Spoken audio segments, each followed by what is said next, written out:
It's time to go down the depth chart. When you have a backup quarterback, you're always hoping the guy's capable of being a true starter. Actually, a bit further down. So we'll see. We got some guys on practice squad that, if called upon, I know they'll be ready to help out. Yeah, now we're talking. Welcome to the practice squad. Oh, yes. I mean, I think practice squads are one of the most important things in NFL building. With Walter Icabalceta and Derek Papa on KNBR, the sports leader. What's up, KNBR heads, and welcome for the first live taping of the practice squad. I am Walter Icabalceta, aka Big Walt, and with me, my co-host, Derek Papa, aka D Pops, aka DP. I don't know what. Whoa! Easy there, Walter. No one's calling me DP. Hey, man. Hey, everybody calls you DP. It is late here. On a Wednesday night, we're getting ready for week 2 to commence. First game tomorrow with the Bills and the Dolphins. We'll talk about that for sure. But tonight we have a fun one lined up. We got some football to talk about now, Derek. I mean, dude, I know you're hype. I met you on Sunday to watch a couple of the afternoon slates. But dude, football's back. We get to talk some football now. Oh, I'm all excited, Walter. Football was back this past week from Thursday to Friday to Sunday, and now we get to talk about it. I just want to make sure we're good. Everything looked good to the audience. We're all connected. You could see me. Nothing weird going on. I think we're good. I think okay, we are good. We are up and going. We got Tacky in the chat. We got Ernie Chavez. I see Tacky doing his usual stuff. I just want to make sure there's no snafus, no shit and sharp stuff going on right now. No, I think we're good, man. I think we are good. And oh, dude. So yeah, dude, we got a lot to kind of break down. We'll talk about obviously the 49ers game against the Jets on Monday night. No Christian McCaffrey, but we did get the JP Mason show, which we'll talk about there, just how we're all feeling about that. And we'll get into our producer pick'ems, a segment that I am not looking forward to anymore because I did not do well in week 1. Derek, I know you did a lot better. What was the final outcome there, Walter? I only picked one game right, and it was the Minnesota Vikings. Happens to be the next opponent for the 49ers. So whatever that means, I don't know what that means. Yeah, I went one, had 2 pushes, and the rest were all losses. So 1, 5, and 2. Yikes. So yeah, it was abysmal. It was a bad start. God, you're terrible NFL season. I'm terrible. You on the other hand, you went 5 and 3. So congratulations to you. Damn right I did. We did not say what we were betting, so we have to definitely have that ironed out by the end of the show. What are we doing? A hot ones thing again? We could do that. I mean, that's already something I already do on another thing, but no, another thing in another life. We'll figure out a punishment for you in some regard. Maybe you have to do something on Pop and Lund. Maybe something here next week. We'll figure it out. You need to atone for your sins of getting football games wrong. It sounds like you are already prepping for me to lose the season series. Is that? I mean, judging by your first week, I'm expecting you to lose. First week's always tough, man. First week's always tough. You never know how these games are gonna go. But let's get into it, man. I am looking for where is it? Oh, okay, we are going to get in to the 49ers. Let's open it up. Now, the guys recap the red and gold. This is upon further review. The ruling on the field stands as called. However,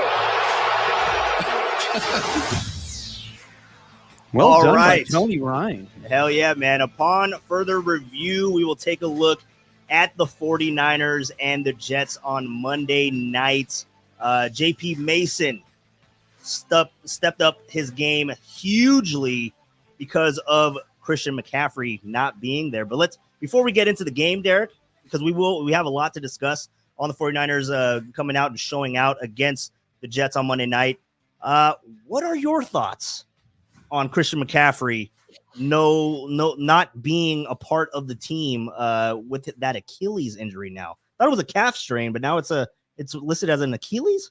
Well, as we know from the Kevin Durant injury, Walter, that anytime you strain your calf, it could lead to something worse than the Achilles. Actually, we saw it last year when Aaron Rodgers was dealing with a calf strain for most of training camp, and it was on and off again, and then he tore his Achilles week 1. So I understand why the Niners are being cautious here. I thought, seeing that Christian McCaffrey was out Monday night, I thought we all took the cheese. We took the bait on what the big story was this offseason during training camp. We were all focused on Brandon Ayuk and Trent Williams. Will they get their contracts? The bigger story, honestly, was the health of Christian McCaffrey. I think this was kind of swept under the rug, and now it's coming into play right now. The Niners won. Jordan Mason looked great, but in order for this team to go to the Super Bowl again, they're going to need Christian McCaffrey. So I don't know how long it's going to take for him to be healthy. I know that Kyle Shanahan talked about it today. He was limited in practice. He was limited in practice last week. I don't really know if that's a positive sign towards him playing this week. Christian McCaffrey said he's always, going to be trying to play. So he's, you got to take his kind of word out of it, because while, he would know best, the doctors are going to decide what's best for the team. So, and it's funny to me, like, I saw the report, Adam Schefter basically said, like, don't expect him to play Sunday against the Vikings. Ian Rappaport today said the same thing, like, it'll be a long shot. And I didn't see this clip until today when Kyle Shanahan in the postgame said, like, well, these guys must be God predicting what we're going to do already. So, Dude. We'll see what happens. I would say, Kyle Shanahan is used to doing this stuff. He is used to getting the best out of either low drafted running backs or even undrafted guys, the likes of Raheem Mostert or even his dad. I was going to say that's the calling card to the Shanahans, not just Kyle, but to Mike also. I'm a long-suffering Raiders fan, so I remember him getting the best out of Orlandis Gary and Mike Anderson and Reuben Drone. So It's the same thing here. Jordan Mason could run for the Niners for a few weeks if need be, and then Christian McCaffrey could come back. My target date would probably week 7 against the Chiefs. Don't know if it needs to take that long, but in order for the Niners to get back where they were a season ago, they need to be at full strength week 7 against the Chiefs. Yeah, for sure. And when you look at how they won, obviously, it was JP Mason, and he was going crazy, and he ran for, well over 100, I think it was 148 yards, 47, I believe. 47.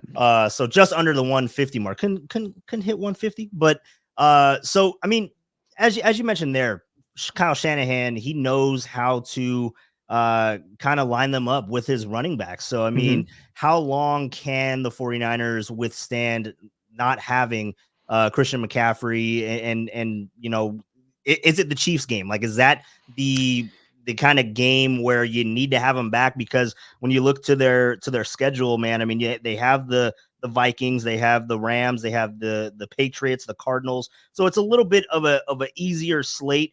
But then, ideally, you'd have them back for that Thursday night game in Seattle. You'd want to have them back there for a divisional game. But also, Seattle's kind of a team that's teetering. They didn't really look too good in their week 1 matchup against the Broncos. So you're looking at week 7 as the possibility for Christian McCaffrey to come back. But as you were saying, Christian McCaffrey, how important is he to this team? Like, does the Super Bowl window, the Super Bowl contendership of the 49ers depend solely on the health of Christian McCaffrey, or can they get by with Mason and maybe Garendo and having Debo back there? We saw a lot of Debo in the backfield this week. So, how do you see that playing out?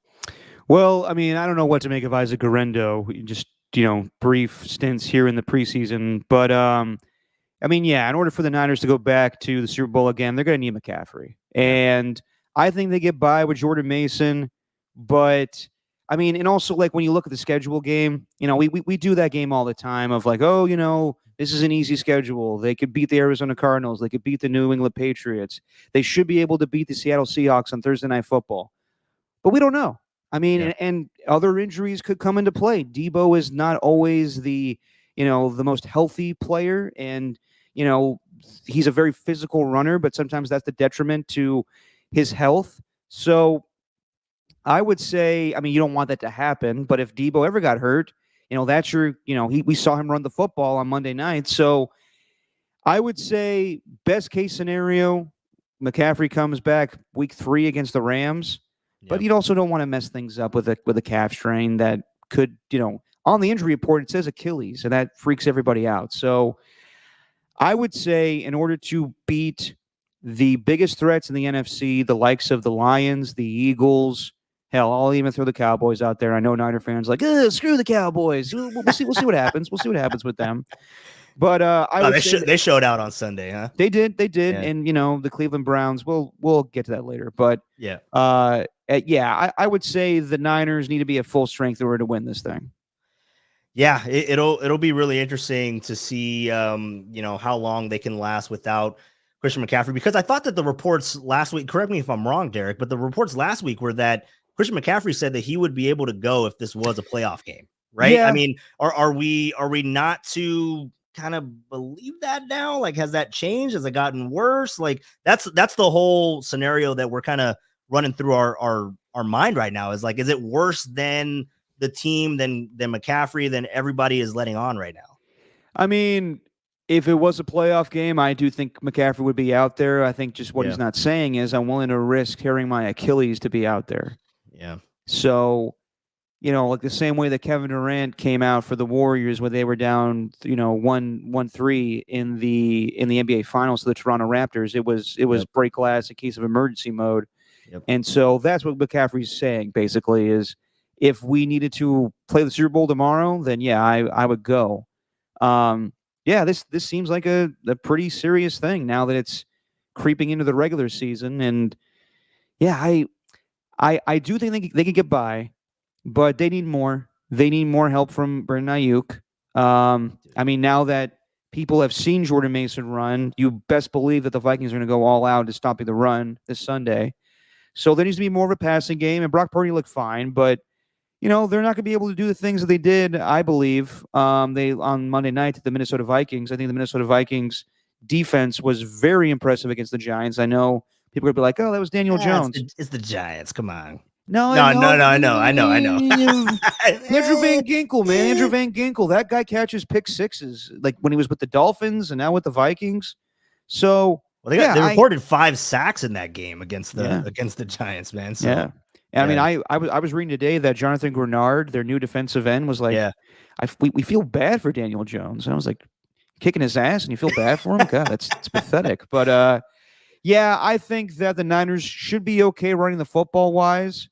Yeah. But yeah, like I said, eventually they're going to need McCaffrey to be that juggernaut in order to beat the likes of the Chiefs and anybody else that can come across in the playoffs or potentially the Super Bowl. Yeah, for sure. Watching Jordan Mason run though on Monday night, he runs really aggressive. Like I know Aikman was kind of throwing out there hints of Marshawn Lynch. I don't know if it's to that extreme, but he does run aggressive. Not yet, Aikman. No, but he does run aggressive. I do like his style. It's kind of like a Debo-esque, but like a running back actually doing it. Yeah. But Jordan Mason, 28 rushes, 147 rushing yards, 1 touchdown, looked really good. By the way, sorry to cut you off, but go ahead. Those 28 carries, the most a running back has ever had under Kyle Shanahan in the 49ers era. That's telling. Oh wow, I didn't know you were going that route. I thought you were going to go with the Monday night stat of 28 carries, the most that he's had since 2016 in high school.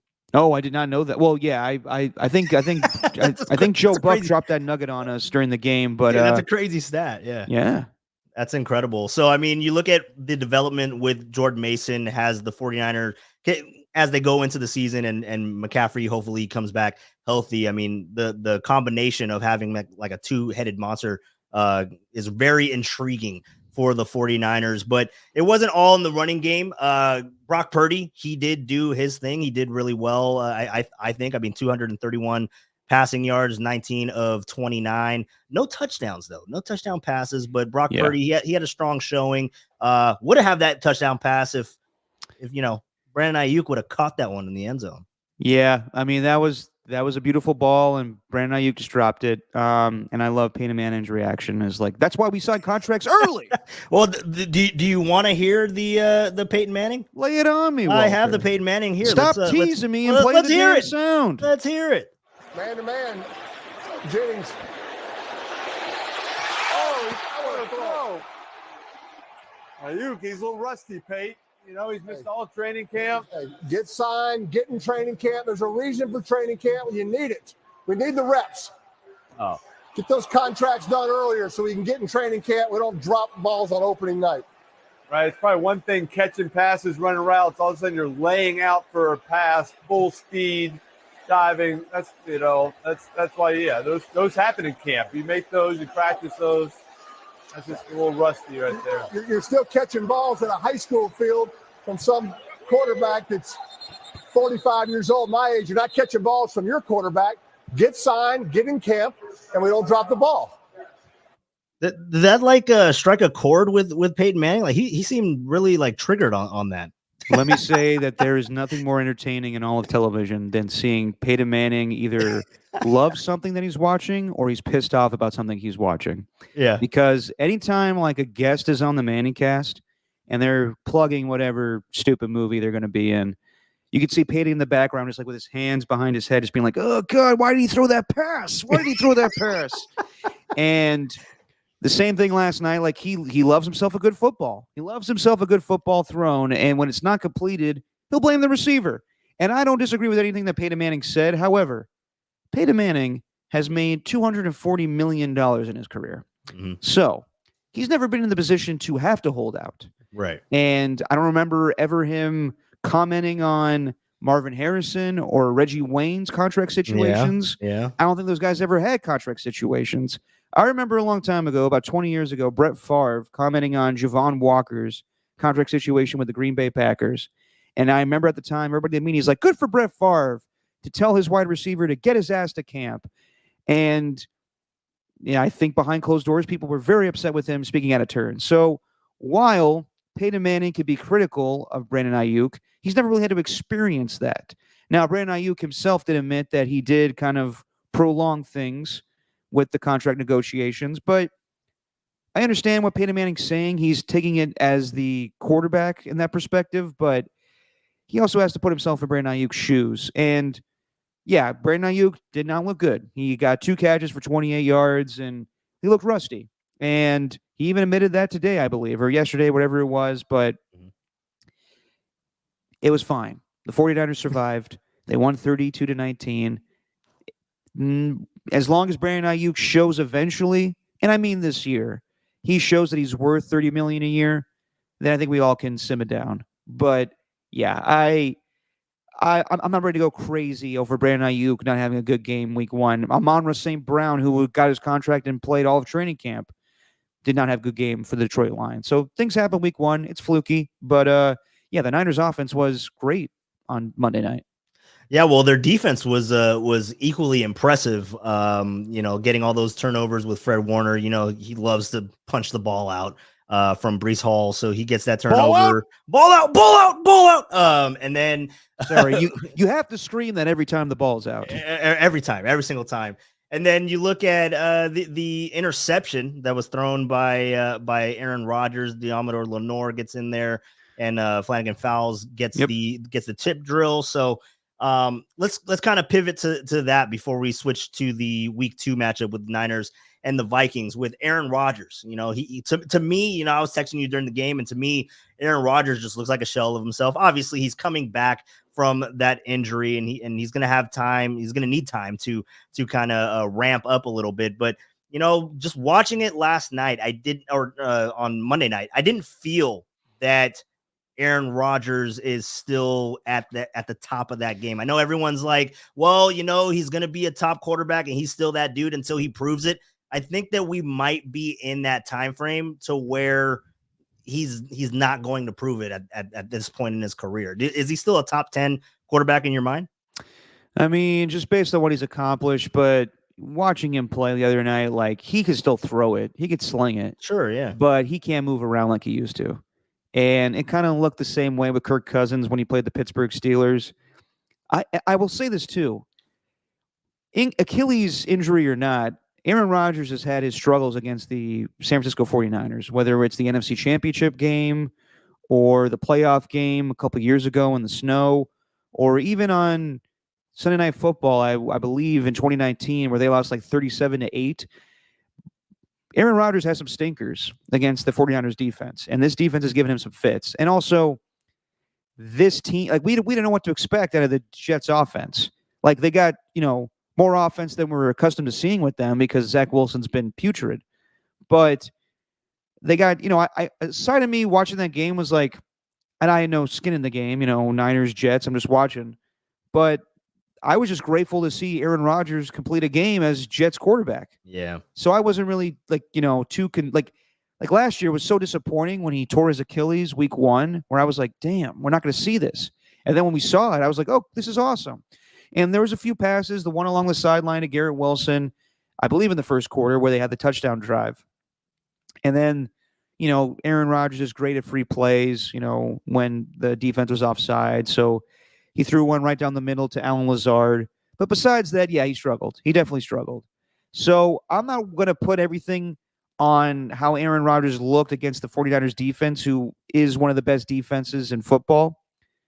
I want to see how he plays against the Titans.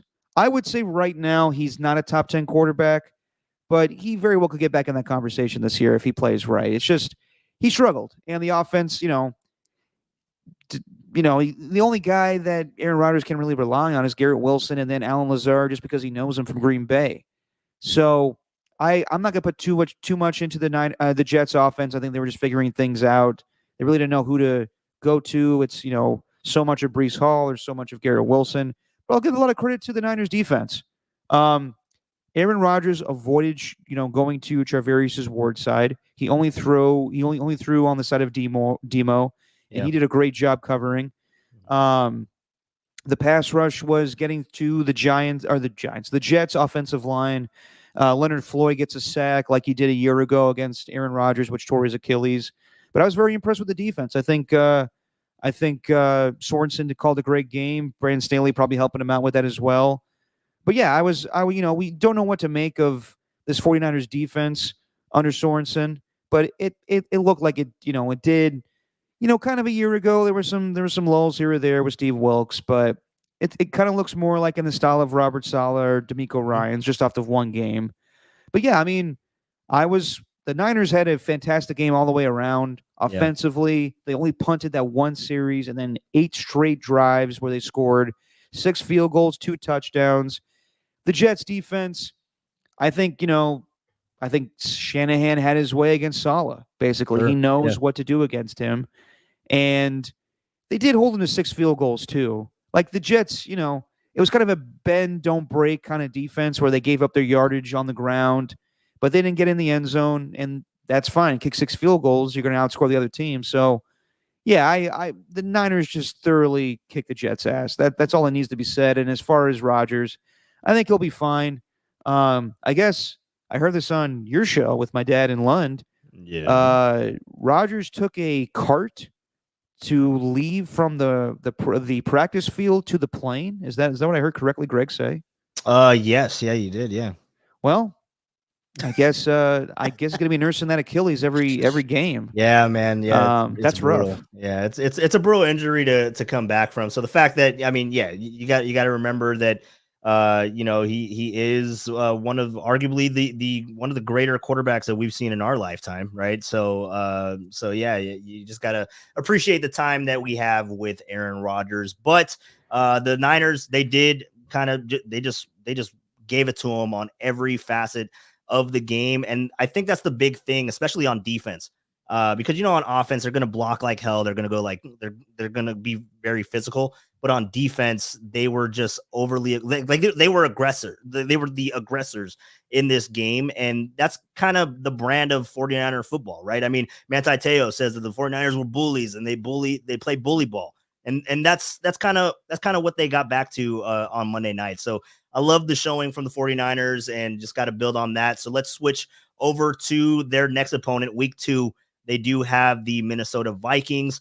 And, just really quick, just key matchups that you can look at this one, because the Vikings did look pretty damn impressive against the New York Giants. Again, it is the New York Giants, but they're an NFL football team, and they're NFL football players. Yeah. So the Vikings looked really good in their first game. How do you see this going for the 49ers in week 2? Well, if Niner fans should know from a year ago that this shouldn't be a gimme. Like this was Oh, yeah. right in the middle of their 3-game losing streak where they lost to the Cleveland Browns, Vikings, and the Bengals at home. And Kevin O'Connell's a good coach. He's a good play caller. He comes from Sean McVay, so it's kind of the same coaching tree of Shanahan and McVay. And, the familiarity that Sam Darnold has with the 49ers might come into play. So I'm looking at that. I'm looking at the receivers. Justin Jefferson's a beast. Is Charvarius Ward going to be on him? Last year, I want to say Ward was on Jordan Addison, which led to that touchdown right before half. Yep. Where it looked like Charvarius Ward was going to pick it off, and then Jordan Addison wrestled it away. I don't know if Jordan Addison's going to play in this game. I think he suffered an ankle injury. Vikings got some pieces offensively. They got Aaron Jones, and you remember what Aaron Jones did to the Niners last year in the playoff game, right? The playoff game with the Packers. Oh, did he score a touchdown in that game? I don't believe he got a touchdown. He might have gotten a touchdown, but he went over the century mark. He had 108 in that game. Yeah, and Aaron Jones has faced the 49ers aplenty in his career. So, yeah, I would say it's basically, how the Niners are going to shut down this Viking defense is Shanahan's familiarity with Sam Darnold going to come into play here. Who's going to get the better in that matchup? And, I want to see how this offensive line for the 49ers kind of handles things against this Vikings, front seven. They improved. They got Van Ginkel and they got Grenard, and they're a pretty good unit with Brian Flores. And I want to give a shout out to the Niners offensive line from last week's game on Monday night. Dominique Pooney had a fantastic game. Dude, the Pooney push, John. He was Pooney pushing everybody around. Around the field on Monday. Yeah, so I'd say that, for the Niners, it's can they do more than just run the ball with Jordan Mason, which they did that on Monday night, but I think they may have to rely on the passing game a little bit more. And then can the quarters of Demo and Mooney Ward lock up Justin Jefferson, Jordan Addison if he does play, or the other, I think the slot guy, who Naylor, I want to say is Naylor, barely know her. The slot guy for the Vikings scored a touchdown last week. So how do the Niners stop this passing game of Sam Darnold, Greg's favorite quarterback? Yeah, it'll be really interesting. The Darnold Bowl is what Greg Papa is calling it on KNBR. But it's going to be really interesting how they kind of withstand or how they plan to counter against the passing attack of the Vikings. Talanoa Hufanga, do you see that he has a chance to play in week 2? Did I read that correctly? Dude, I was tripping a little bit on Monday. With the lineups, yeah. Well, because I was at home, I was watching the game. I was 100% sober, Walter. But I saw the lineups. Sure, you were, Derek. I saw the lineups on your beer defense. In the back. Yeah, I see it right behind you. Can't hide it. There's nothing there. I saw in the lineups when they were doing Monday Night Football, and Joe Buck's like Talanoa Hufanga at strong safety, and I'm like, that's not right. That's not right at all. No, yeah. I'll come off with announcing. I'll get on that. But threw everything into a panic when you heard that. Yeah. But if he can play, that would be huge. But we'll see. I don't necessarily know if they need him for this game. It'd be nice. But that would be interesting if he's a go for this game. Yeah, it's going to be really interesting to follow that storyline with Talanoa Hufanga. We were talking about concerns last episode, and my concern is the back end of that defense is the safety help and the inexperience that they have back there. So getting Talanoa Hufanga back there and he can cover and just his reactionary time. I mean, he's phenomenal. I mean, he made a Pro Bowl for a reason. So the sooner you can get him back, the better. So let's take a quick little break here, Derek, and we'll reset. We're going to do some gridiron gab on the other side. We're going to go take a full look across the NFL. We'll do that on the other side. And what commercials we got coming up, Walter? I don't know what we got coming up, man. We got a nice slide to let you know what you can listen to. No great cars for kids for people. No, none of that crap. We're just gonna. Should I give them a taste? Go ahead. 77 cars for kids. I love the upbeat one. The upbeat ones. A little better. All right. All right, so we will take a look across the NFL with the Gridiron Gab on the other side. You're listening to the Practice Squad with Walter Icabalceta and Derek Papa on KNBR, the sports leader.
Walt, you might be muted.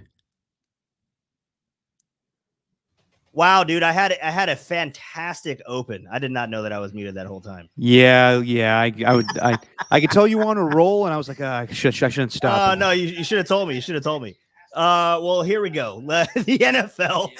Let's go ahead and get into the technical difficulties. This is the first time doing it, bro. I mean, come on. Hey, at least we're not having a Shannon Sharp moment right now. No, we are not. All right, so let's go ahead and take a look at let's take a look at the NFL week 1. It did not disappoint. There was a lot of great games.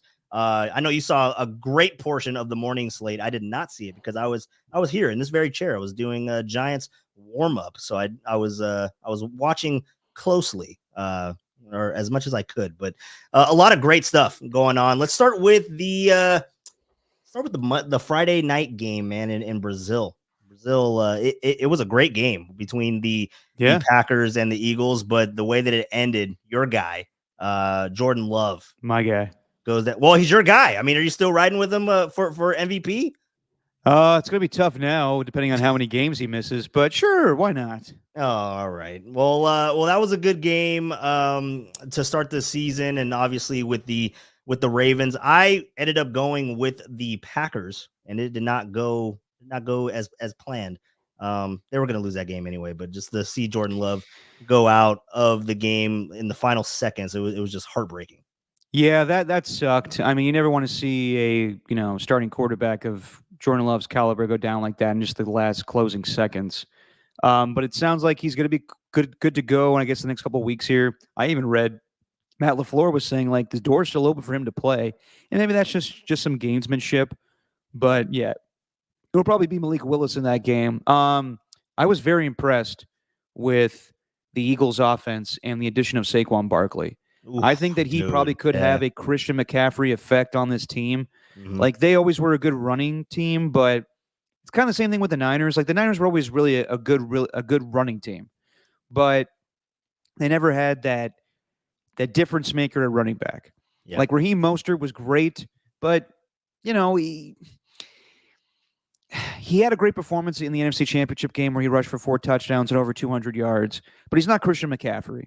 And for the Eagles, Miles Sanders and DeAndre Swift, great running backs, but they're not Saquon Barkley. So I think that there's going to be a big difference for them. I didn't like the way Jalen Hurts played in that game. I thought he threw some boneheaded interceptions, especially the one where he was in the end zone, just threw it up in the air for Xavier McKinney. Yeah. The one he threw in the end zone at the end, too, where he was just running around and then threw a right to Jair Alexander. He's got to be smarter with the football, but the Eagles survived in the end. I was impressed with both teams. I think, given the injury with Jordan Love, we'll see when he comes back. But I think both teams, the Eagles and Packers, when healthy, can be a threat to the 49ers. Yeah, for sure. And that's kind of the takeaway from week one. I mean, you saw the showdown with the Packers and the Eagles, and you also saw the Sunday night game, right? We'll get to all these games. We'll talk about them a little bit, and then we'll do our picks at the end. But the Rams and the Lions, I mean, that was a hell of a game. That was a hell of a game. Probably the best game of the weekend, right? I mean, between those two teams, and you figure that those teams are going to they're going to be in the mix. For sure. I would say 3 games that I watched this past weekend where I was impressed with both teams was that Packers-Eagles game, Rams-Lions, and Texans-Colts. Yeah, I thought that was really good. Yeah, I thought that all 3 of those games you came away being impressed with both teams. As far as Rams and Lions, I think the Lions have gotten a hell of a lot better defensively. Aiden Hutchinson was always a bad man, but opposite him, Marcus Davenport now helping him with the pass rush. They kind of improved their secondary a little bit with Carlton Davis coming over from Tampa Bay. And, the big thing all offseason Niner fans were talking about was Amon-Ra St. Brown got his contract. And is Amon-Ra St. Brown as good as Brandon Ayuk? And my opinion always was Amon-Ra St. Brown is that guy that's going to get you a shit ton of catches. Yeah. We're allowed to curse on this, right? I believe so. Yeah. All right. Well, there you go. I could bleep it out if need be. But either way, we're on YouTube, so we're good. We're good. Yeah, we're chilling. I'm trying to be a little cleaner on this thing because this isn't the KNBR off-air thing where I kind of just let it fly. But you don't say, Derek. Yeah. For a family football podcast, I'm going to try to clean it up on this one. But I think that Amon-Ra St. Brown was the focal point of that offense, and he still will be. But he did not, he did not need to ball out in order for them to have success in that game. I think he had 3 catches for like 8 yards, 13 yards, whatever it was. It was Jameson Williams that really broke out in that game. And everyone's saying in the training camp, he has just been a monster and he's going to go off this year and have a huge year. And he showed it, burning Tre'Davious White on that 1 touchdown. I think the combination of him and Amon-Ra St. Brown are gonna bode well for the Lions. A receiving combination that we were hoping would be lethal this year, and I'm not speaking for Niner fans, just football fans in general. Cooper Kupp and Puka Nacua. Puka, gets that. I think it's a bursa sack injury. I hope I'm saying that right, especially when you're talking about sacks. But I think that he'll be out for at least 4 weeks. He's going on IR. And that led to old school Cooper Kupp, where he got 14 catches. So Rams were down in that game. They were down 17-3. And then Matthew Stafford, man. Like, Aaron Rodgers is outside of my top 10 list, but Matthew Stafford is in there. Like, everybody's like, oh, he's too old. He got a Super Bowl. He should retire after that year where his shoulder was all messed up. Yep. And my opinion is, nah, man, this guy can still sling it. Like, I know Chris Collinsworth went all crazy when he completed that 1 no-look pass where he was like, oh, here's a guy that might have the throw of the year. And you're like, Chris, it's week 1. Calm down. But he was incredible, Matthew Stafford. Cooper Kupp looked great. The Rams defense turned it on the second half. They didn't need Aaron Donald or Ernest Jones. I came away impressed with both teams. But in that overtime period, man, Ben Johnson, the Lions offensive coordinator, he'll definitely get some coaching jobs after this season.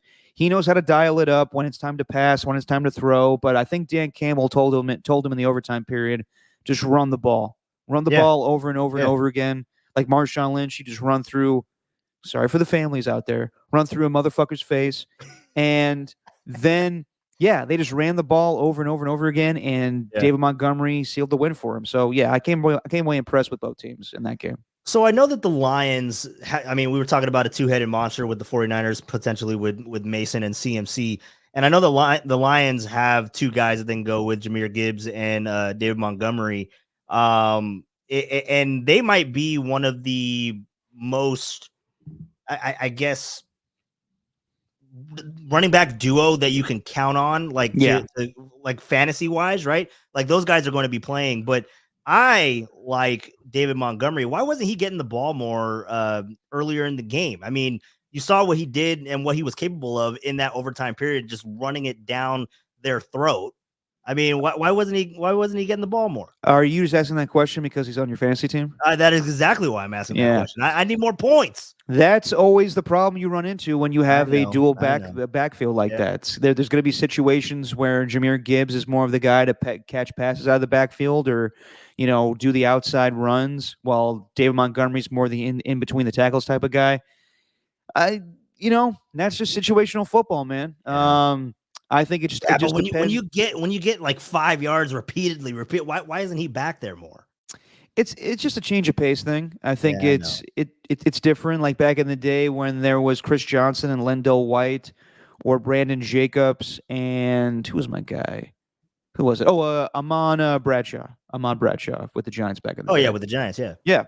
So I think it's just a scheme thing. So there's going to be drives where it's David Montgomery. There's going to be drives where it's Jahmyr Gibbs. So for your fantasy advice, Walter, I can't help you there. I think that there's some days to play David Montgomery and some days not to play David Montgomery.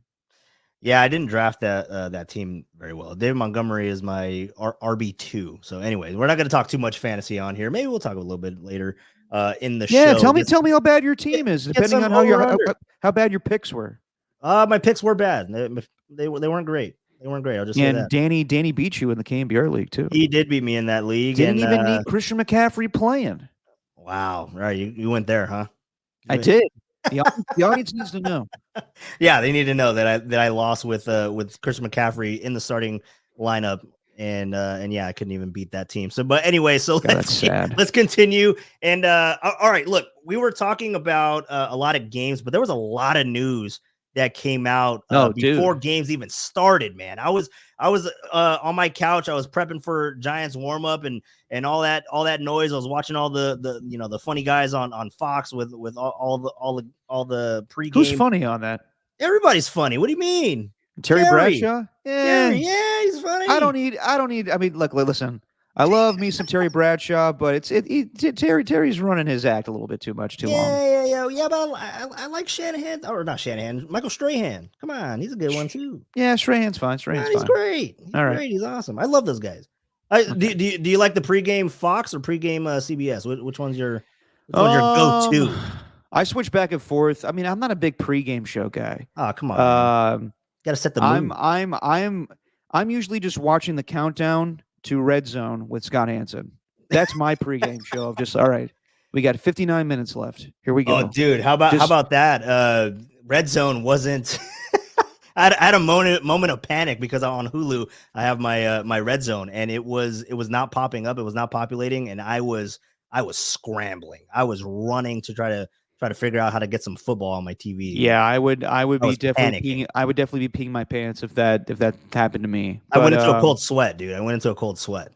Yeah, no. Yeah. I think I'm not a pregame show guy per se, but I mean, like I'll watch ESPN and NFL Network, and I'll switch back and forth between Fox and CBS. But Walter, I been a football fan for a long time. I cannot remember the last time there was so much news leading up to the games, because it was crazy. Because usually, I love the offseason of football too. I'm really into free agency. I'm really into the combine and the draft. You can call me a nerd with all that shit, but I like the two to be separated. When it's time to play the games, let's play the games. And I feel like we had too much of a crossover of off-season stuff playing into week one. Case in point, Jamar Chase. His contract situation has not been rectified yet. I saw today that he was offered 4 years. He was going to make $35 million a year, but turned that down. I guess he wants to make more than Justin Jefferson or whatever guarantees he was getting in the contract he did not like. Yeah. And that played a factor in the Bengals-Patriots game per se. Like, he took some plays off here every now and then, but he played for the most part in that game. But that, his status in that game factored into, what was going to go down against the Patriots. And sure enough, they lost, which is crazy. That's probably the biggest surprise of the weekend. Yeah. Dak Prescott, hours before he's going to play the Cleveland Browns, gets paid. And I questioned that. I thought, like, this could be a big year for him, and he could probably got more money in the offseason, but that's not going to happen now. So he makes $60 a year. The one that was terrible and unrelated to football was Tyreek Hill getting detained or arrested, however you want to say it. You never want to see stuff like that. Yeah. But it was just crazy. All of those stories, you found out that Justin Fields getting the start over Russell Wilson just because of injury, and then Russell Wilson just being a total nerd, like wearing his shoulder pads on the sideline. Not even active, bro. Yeah. People need those shoulder pads. Yeah. So yeah, just crazy amount of news. And then, yeah, I know you're bringing it up here. The Brandon Ayuk story that Jay Glazer told, where the day, I'm like, we all got the vibe when we listened to that John Lynch press conference. Yeah, where he was fed up, and him and Kyle Shanahan were fed up. Oh, for sure, yeah. And if you were going to ask me what's going to happen tomorrow, I was like, he's probably going to get traded. Like they sound pissed, and sure enough, they were ready to do that. And I don't know how. Can you imagine how that would have gone over? Is okay. We're trading Brandon Ayuk, more than a week before the season starts, and we're not getting Courtland Sutton in return. That's not happening. Yeah. So, I don't know how that would have went down. But Kyle probably still would have won on Monday. Didn't need him. Probably would have, but in the long haul, I don't know how that goes. That plays out. Yeah. But Kyle, running upstairs to John Lynch's office, being like, "Stop the trade!" It's crazy. That's crazy that happened. Yeah, you have to do a 30 for 30 on this whole offseason situation with Brandon Ayuk. Oh my God, man. I'd love to see a reenactment. Like, could you just imagine Kyle Shanahan running through Levi Stadium and just going from the practice field all the way up to their headquarters at the front office? Like, could you just imagine? Like, it's just crazy. It's just chaotic. That's just what this offseason was for the Niners. I like to think that Kyle, in that moment, he couldn't get through to John Lynch, and he's like, "Damn it, hang on!" And he hangs up the phone. There's some intern be like, "I got your coffee, Mr. Shanahan. Get out of my way!" Yeah. And there's like two men you see in like movies and car chases, two men holding like just plate glass, and then Kyle just runs through it to get to the through it. He doesn't like leap over it like in slow motion. No, it's a car chase movie. Walter, follow me here. Come on, man. He runs through the plate glass, and he's perfectly fine. Get a fine. golf cart too? Does he get a golf cart and start swerving it around Levi? Yeah, exactly. And and he just kicks in the door and he goes, "Stop the trade." That's what went down in my mind, and no one could tell me otherwise. I guess my question for you, with all that that whole situation, do you think that you can beat Kyle Shanahan in a race? How quick do you think he was moving? Oh, us Texas men are known for our speed. I could probably take Kyle Shanahan in a race, but I'm not willing to do that. Well, he's a former wide receiver, so he's probably got some speed on me. Yeah, he'll probably. But he also has what I think like 13 years of life on me too, so maybe I could take him. Oh wow, that's incredible, man. Just all that news from Sunday morning, it was just chaotic. But yeah, the other thing, Dak got paid, and let's kind of shift that conversation into Brock Purdy. I mean, we know that has direct effect on Brock Purdy and his looming contract. Show back in the day. Yeah, right. But so he has what, 60 AAV, right? 60 mil AAV for Dak Prescott. Yep. And the number is assumed to be higher, right? Are we going 65? Are we going 62? Where does Brock Purdy slot into that? He has to get more than 60, right? You would assume. But also let's take into account that Brock Purdy has not made a lot of money in his NFL career. So will he be not necessarily greedy? That's the wrong word to say. But does he need to make 70? No.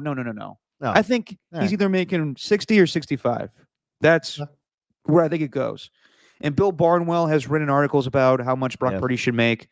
I don't know if he's making 65. I can make the case that he can make 62, 63. And we'll see what other quarterbacks get contracts this offseason. I'm not sure who's eligible. I'm trying to think. So it's Brock Purdy. Tua, right? Tua's waiting for an extension, isn't he? Tua already got it. Tua already got got paid. Yeah, Tua got paid. He's making $53 million a year. Jordan Love got paid. That's right. That's right. Yeah. So this is from the 2022 class, I believe, of draftees. Mhm. So that would be who was drafted in 2022? Mac Jones. No, that was the next year. 2022 would have been, well, regardless of all that. Yeah. Brock is going to make 60 plus. So that's kind of what led to everything this offseason of whether or not they should pay Ayuk. They should be willing to give all that guaranteed money to Trent Williams. It may lead to some tough conversations this offseason. I think Debo probably stays now since he restructured his contract. But I think after Dak got paid, and we'll see what Purdy accomplishes this season. Look, I think Jordan Love is going to be very good, but we saw Jordan Love get the richest contract or tie the richest contract AAV wise with Trevor Lawrence and Joe Burrow. So yeah, I think Brock Purdy, while I personally would not give him that full amount, I think that the way the market is, he's going to make in the 60 to 65 range. Well, the situation is, if you're not going to give it to him, who you giving it to? Who's going to be your quarterback? That's kind of the situation that you're in, and there's a lot of quarterbacks, or I wouldn't even say there's a lot.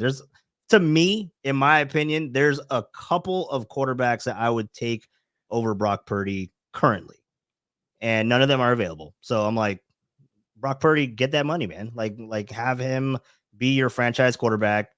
Because if it's not Patrick Mahomes, if it's not Josh Allen, I know you love Jordan Love, no pun intended, but that's your guy. And who else? CJ Stroud. He's young and upcoming, but there's only a handful of quarterbacks I would take over Brock Purdy right now. And who are those guys? I would probably go with Josh Allen, not in any particular order, but Josh Allen, Patrick Mahomes. Okay. Probably Joe Burrow, honestly, just based on package alone.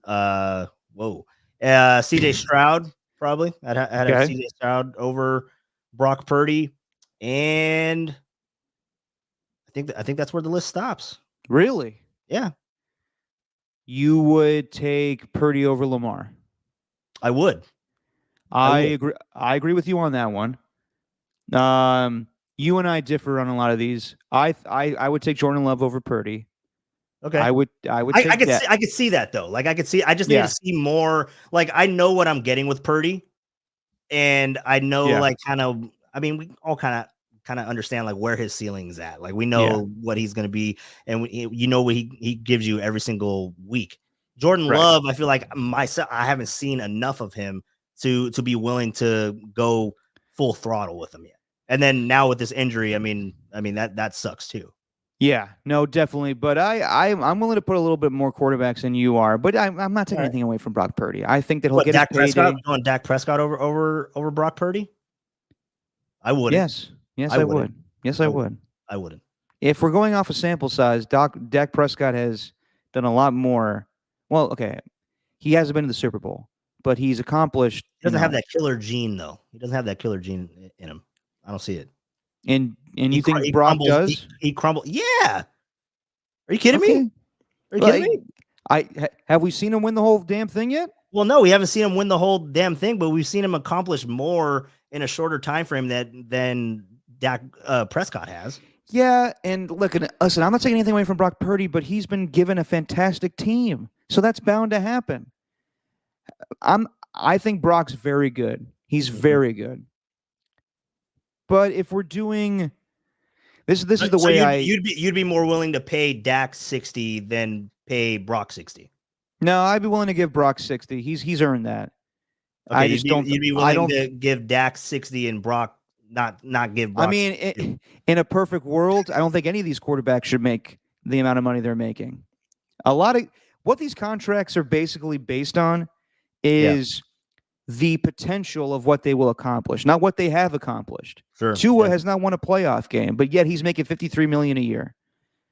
I like Justin Herbert a lot, but some people would question why he's making $53 million a year as well. Joe Burrow has been to a Super Bowl. Great. He earned that contract. Shouldn't Patrick Mahomes and Josh Allen make more than most of these guys? Yeah. That's just the way the market is right now. Yeah. It's based on the value of what teams need. You need a quarterback? Great. It costs you $60 million to get one right now. You don't want one? Tough shit. Go out and draft somebody and do the Brock Purdy thing all over again. But when you find that guy, eventually you're going to have to pay him $60 million. So it's a never-ending cycle. I think, my main point is if you put Brock Purdy in the old school, do you ever see as a kid the Pro Bowl like passing?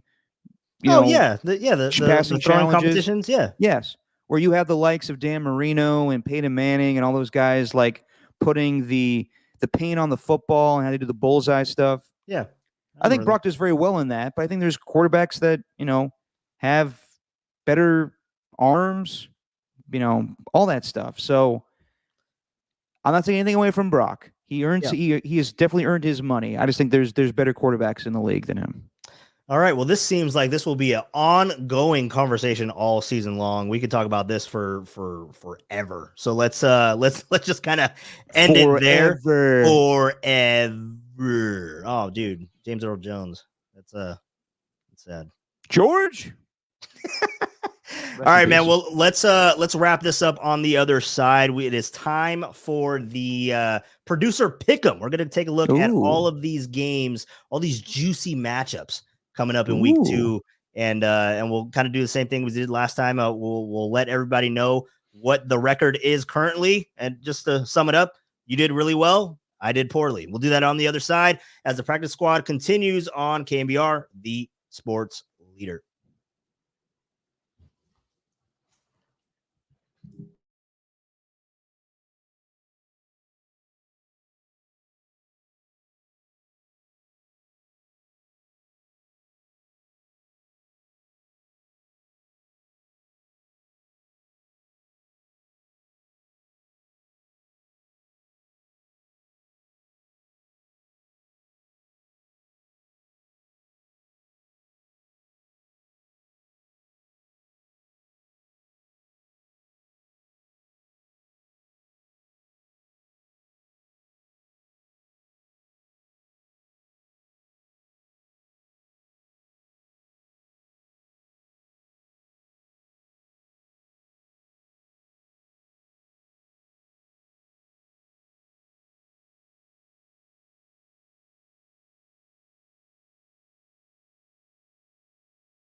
Take this week, or maybe which teams not to take?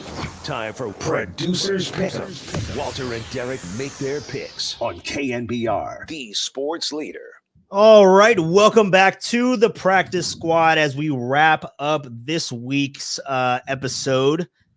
And last week, it is time for the producer pick'ems. And last week, dude, you did really well. I applaud you. 5-3 on the week, and I did not do that. I had 2 pushes. 5 losses and 1 win. My lone win was the Vikings. I don't know what the hell happened, Derek. Walt. You're just bad at this, man. You're just bad. Apparently, thank you. There's nothing else that needs to be said. You're just terrible at picking football games. You're not telling me anything that I don't already know. So yeah. So thank you. And I'm not going to help you. This is all a competition. So I laugh in your face right now of your demise. Oh man, yeah. I had a lot of favorites though. I did have a lot of favorites. The Buffalo freaked me out. I thought that they were going to lose. They were trailing for a good portion of the morning. And then the Bengals, I did not pick them in my survivor pool, like the 72 in my survivor pool that I currently run. 72 people picked the Bengals. And yes, I did take them -8.5. -8.5. Now lost outright. Who told you to take that cover? Myself, apparently. No, I did. You told me to take it? Did I not say on this podcast that you should probably did? I don't know. You should take the Patriots to cover in that game? The Patriots to cover?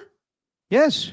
Oh, maybe you did. I don't know. I got to roll the tape. I'll go back and listen to it. You want me to? I had a bad feeling with T. Higgins and Jamar. I did not say the Patriots going to win that game. I know. I just did. I didn't think that the Bengals would be that bad. They're always bad week 1 for whatever reason. I know, but the Patriots are terrible.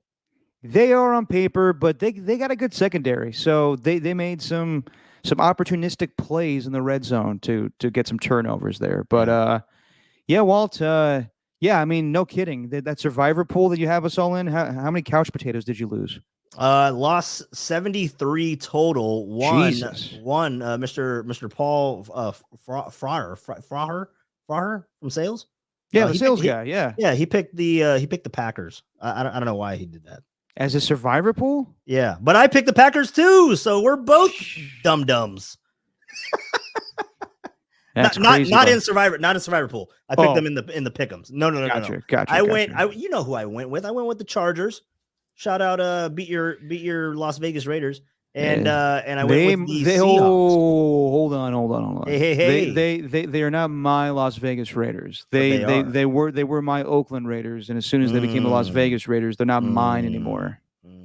I'm not buying that. You still, once a Raider, always a Raider, right? Isn't that the? I mean, the mantra is win, lose, or tie. Raiders till we die, but I would say die when you go to Nevada. Die when you go to Sin City. Exactly. All right, let's go ahead and take a look at week 2, and we still got to figure out the bet. What are we doing? What's the bet? Finally said? I say let's have the chat decide. Let's have the likes of Tacky and the Ernies and Tacky AJ left Cruz. already. I think Tacky left. Of course they would. I think Ernie's is there. Both the Ernies. Yeah, we'll have to ask them. We'll communicate with them, and we'll ask them what your punishment should be each week. Okay. Oh wow, we're doing weekly punishments. Yeah, I mean you got to catch up twice next week. Okay. All right, we'll do that. But let's go ahead and start with week 2. Last week we had you start with the kickoff with the I'm sorry, not the Rams, the Ravens and the Chiefs. Mm-hmm. So I will start with the Thursday night game this week, and I will go with it is the Bills against the Dolphins in Miami. The line opened up at -1 for the Dolphins, and it is currently at -2.5. I think I am going to take the Bills on that. I'm going to take the points with Josh Allen against the Dolphins. All right, I'm going to take the points. So I'm going Bills. Bills get 2.5 points. Gotcha. Okay, that's not a bad pick. It was with Raheem Mostert not playing in this game too. So yep. Yeah, we'll see about that one. All right, so let's go to the second game, and I did not plan on doing this. No planning to it. It just happens to be this way. Your Las Vegas Raiders are going to Baltimore to take on the Ravens. The spread is massive. I think this is one of the, if not the highest spread of the weekend in the morning slate. Baltimore opened up at -8, and now the current spread is 8.5 for the Ravens, -8.5. Who are you taking? Yeah, this is easy. Lay the points with the Ravens. Ooh, okay. You're laying the points. Hey, listen, I Does don't that think hurt the- at all? Does that hurt at all? Does that hurt you? No, it doesn't. It doesn't. And look, I don't think the Raiders will be the worst team in football this year, but Yeah. there's a lot to be desired with their offense. You know, that game last week, I thought that Antonio Pierce could have been a little more aggressive on 4th and 1, and you know, Gardner Minshew, he's fun, good with the jorts and all that stuff, but as far as like being your starting quarterback, I don't know about that, and I wouldn't be the least bit surprised if Devontae gets traded to the Jets at some point this year. So, Wow. with all right. that said, Damn. and the Ravens, you know, they had like a mini bye. They played last Thursday. Yeah, definitely take the points with the Ravens there. All right, Ravens, and just for fun, over-unders at 41.5. You think that it has any opportunity of going above that? I think it's an under. Yeah, I would take the under there. I don't know how many points the Raiders will score. I think the Ravens score a touchdown here or there. The Raiders defense is actually good, but yeah, I don't trust in that offense. All right, let's go over to the next game. It is the Chargers traveling east to Carolina to take on the Panthers. And the line opened up with the Chargers. They are giving 4.5, so they are road favorites. It was 4.5. Now it's 5.5. Historically, I will tell you, I do not like West Coast teams going east. That is something that has always been a problem. The over-unders at 39. Yeah, but it's the Panthers. Yeah, exactly. It's the Panthers. I'm taking the Chargers. They're giving 5.5. I think they win by a touchdown. Okay. If not more. Yeah, I would lean towards this being a blowout by the Chargers. All right. Panthers are just that bad, huh? I think so. It's terrible. I think that Bryce Young, unfortunately, may be in the bust category. Yeah, I could see that for sure. And then the team that played the Panthers and blew the brakes off of them. Again, I did not plan this out in any way, but your namesake again. I'm sorry, Derek. I'm sorry. But the Saints, Cowboys. He can't be my namesake, dude. We're like the same age. No. He's your namesake. Yeah. Come on. That doesn't make sense. It does make sense. It does make sense. All right. All right. So Derek Carr and the Saints against the Dallas Cowboys. And the Cowboys are the favorites, -6.5. That is the line that it opened at. Yeah. And that is the line that it is at currently. Saints in Big D. As good as the Saints were, I don't know what to make of them. I think that they just beat up on a crappy team in the Panthers. I do think they will be improved with Clint Kubiak as their offensive play caller coming from the 49ers. And I think Derek Carr looked really good, but I think the Cowboys will win this game, and I think they win it by more than a touchdown. So I'll lay the points with the boys. Yeah, it's kind of interesting. We always go through these like cycles with the Cowboys, right? Like right now, like Cowboy fans are feeling themselves, and they'll go through a lull. They'll go through a point in the season where they'll be knocked back down to reality. But I agree with you. I don't think that that is that point of the season yet. So let's go to the next matchup in the morning slates. We have the Tampa Bay Buccaneers in Detroit, and this is also a 6.5. It opened at 6.5 for the Lions, and currently the current spread is at 7.5 at the moment of this podcast. And man, I told you before, I don't like having touchdown spread like over a touchdown. So I am a little concerned, but the Lions did look dominant. They looked really good. They looked really good, and I don't think that the Bucs can match that. So I'm taking the Lions giving 7.5 against the Bucs. I would agree with you there. And this is a rematch of the playoffs a year ago. Yeah. The Buccaneers are dealing with injuries in their secondary to Antoine Winfield. I would go with the Lions here. You think they cover by more than 10 points? I do. You think it's going to be a blowout, huh? This one I actually say a blowout. This one is anticipated to be a high scoring affair. It is the highest over under set at 51.5. Interesting. Yeah, I could see that, but I also see the Lions defense kind of giving Baker Mayfield fits. All right. Yeah, it'll be interesting. Let's go to the next matchup of the morning slates. A good team that got the L last week, the Indianapolis Colts. They are traveling to Lambeau, to Green Bay, and it opened with the Colts being favored, or I'm sorry, the Colts getting minus 2.5, and currently it is the I believe it's the Packers. I think I wrote this down wrong. The Colts are -3 now currently. So it started with the Packers being favored by 2.5. It started with the Colts being favored by 2.5. I got you. So the betting line for this game was, I think, after Jordan Love got injured. Correct. I mean, if Jordan Love was playing in this game, I would take the Packers. But with Malik Willis, yeah, I still think that they could do some damage, and that receiving core is very good. But yeah, if Jordan Love is not playing in this game, then I can't be confident of picking the Packers. So I'll go with the Colts. 3. Yep. Yeah, 3. I would say probably they lay the points with the Colts there.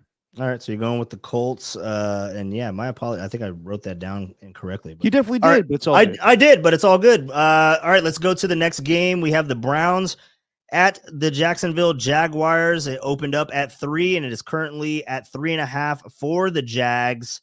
I will go with the Jaguars. The home favorites. I'll go with that because the Browns just look bad. I don't know if the Cowboys are just that good, but the Browns just looked atrocious. Yeah, Deshaun, and what's going on with everything with their situation in Cleveland? Yeah, Deshaun Watson dealing with some stuff off the field right now, as he usually does, and then he looked bad on the field too. And yeah, I will give him a pass a little bit with both of his starting tackles being out in that game. But it hasn't looked good for Deshaun Watson at all in Cleveland, so I think it's hard to give him the benefit of the doubt. Yeah, until proven otherwise, I guess. Yes. So let's go to the next game. Morning slate still. Kevin Harlan on the call in this one. 49ers going to Minnesota. Little tidbit here. I don't know if you know this, Derek, but the 49ers have not won in Minnesota since 1992. 92. Don't try to pull your stats on me, Walter. I know all these things. All right. Well, go ahead and make your damn pick. Well, what's the point spread in this game? Oh, I thought you knew everything, Derek. Oh, well done. Well done. It opened up at 5.5 for the Niners. It is currently at 6.5. Huh. It's an interesting one. I never love Monday night games where the team that's favored has to travel on the road on a short week. Mm-hmm. So with that in mind, I will take the 49ers to win this game since the first time in Minnesota since 1992. However, I think that Sam Darnold has success here or there. Okay. So I will take the Vikings to cover. Wow. Really? Yep. Okay. Yep. I could see that. Yep. I could see that actually. Yep. That's what I think that this could be like a trap game for the Niners to be honest. Can you have a trap game this early? Yes, you can. All right. Because I said it. I'm just kidding. All right. It's a trap. It's a trap like that new M. Night Shyamalan movie. Oh, thank you. Called Trap. What movie is that? Trap. Well, I heard you the first time, but I haven't seen it. Is it good? Yeah, he takes his daughter to a concert and they trap him. All right. That's all you need to know. Sounds interesting, Derek. If you're not going to the movies for that, I completely understand. All right, let's go to the next game here. It's in Foxborough. You got the Seattle Seahawks taking on the Patriots, who just upset everyone last week. The Seahawks rather are the road favorites. It opened up at -4 for the Seahawks, and it is currently at -3.5 for Seattle. Would I be crazy, Derek, if I took the Patriots? Not at all, actually. I think the Patriots could win this game. Win outright. Win outright, yes. Yeah, I wasn't too impressed with the Seahawks with how they handled the Denver Yeah. at home on that. Now they're traveling across country. My whole theory about West Coast teams Yeah. going east, that's all the red flags around this one. So I'm gonna go with the Patriots getting 4.5 or 3.5 points. So I'll go with the Patriots on that one. There you go. I'm in agreement with that pick. All right, thank you. You see how I probed your answer and I just went with it.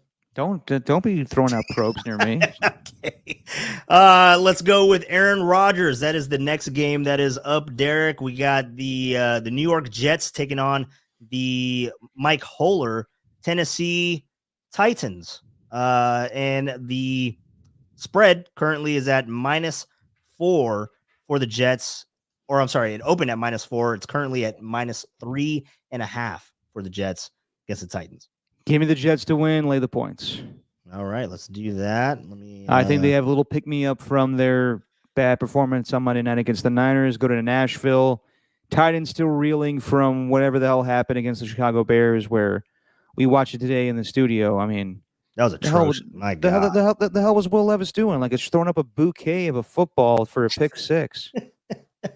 I don't know what was funnier, was the attempt to throw it out of bounds, or him just dropping to both knees and just putting his hands. It was bad. It was bad. It was crazy, man. They definitely had that game and they pissed it away. Yeah, it was incredible. All right, so the next game we have the Giants, some NFC East action. The New York Giants taking on the Washington Commanders, and it opened with Washington giving 3 points. It's currently at Washington giving only 1.5. I will go because the Giants just look bad. They looked horrible. I know they played the Vikings. Vikings are much better than the Commanders, but I'm gonna go with the Commandos in this one. All right, Commandos. I don't hate that pick. I could see the Giants winning this game. I could. Yeah. But I don't think it happens. One of those weird divisional games, right? I mean, they can pull one out. An early NFC beast battle. Yeah. I can see that too. Let's go with we're wrapping up here. We got the afternoon slate of games. We have the Rams taking on the Cardinals, and this all changed because of Puka Nacua, I believe.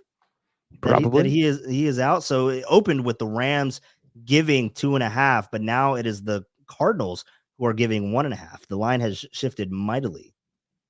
Oh, that's interesting. Give me the Rams to win. All right, you're giving Rams outright, huh? Rams outright. I think that they're still the better team over the Cardinals. Okay, yeah, and they're getting 1.5. That's kind of weird. I wonder if I wrote that one down wrong. So wait, you're saying the Cardinals are favored? Cardinals are favored now. They opened as dogs. Let me verify this, Walter. Go ahead and verify that, because maybe I have my numbers wrong, but it was the Rams opening up at 2.5. You are correct. The Cardinals are favored by 1. Yeah, I would take the Rams outright in that. That's a crazy one. And then this is, I believe, looking at the over-unders, it is tied for the second highest over-under at 49. Tied with the Bills and the Dolphins. So yeah, some points may be scored in this game, but yeah. I would take the Rams to win this. Are you high on the Cardinals offense a little bit? Are they supposed to be high scoring this year? They could put up some points. I think Kyler Murray needs to find Marvin Harrison Jr. when he's wide open like that for a game-winning touchdown. But I mean, I think the Bills' defense is figuring things out a little bit, so it may be just because of that. But yeah, I think the Cardinals' offense will be a little more improved this year. They'll run the ball with James Conner, and they got Marvin Harrison Jr. and Michael Wilson and other guys in this offense. So they'll score some points, but I still think the Rams are the better team. Yeah, for sure. The Rams should cover win outright in that one. Yeah. Another doozy here. You got the Bengals and the Chiefs. I'm not going to waste too much time on this. Chiefs are giving 5.5. That's the current line. I'm going with the Chiefs. The Bengals looked cooked last week, and I just don't know if they are going to be able to be that offensive juggernaut that they used to be with the current wide receiver situation. And who's their running back Zach there? Moss. Oh God, yeah, that's not great. So I don't know, man. That's going to be interesting. But I'm taking the Chiefs. Chiefs are at Arrowhead, so I'm taking the Chiefs laying the points there. Alrighty. 5.5. Next game is the Pittsburgh Steelers. Pittsburgh Steelers against the the Denver Broncos? Broncos. Yeah. Yeah, they're Pittsburgh is laying 2.5, and it's the lowest over under of the week at 36.5. Derek, I don't think anyone's watching this game.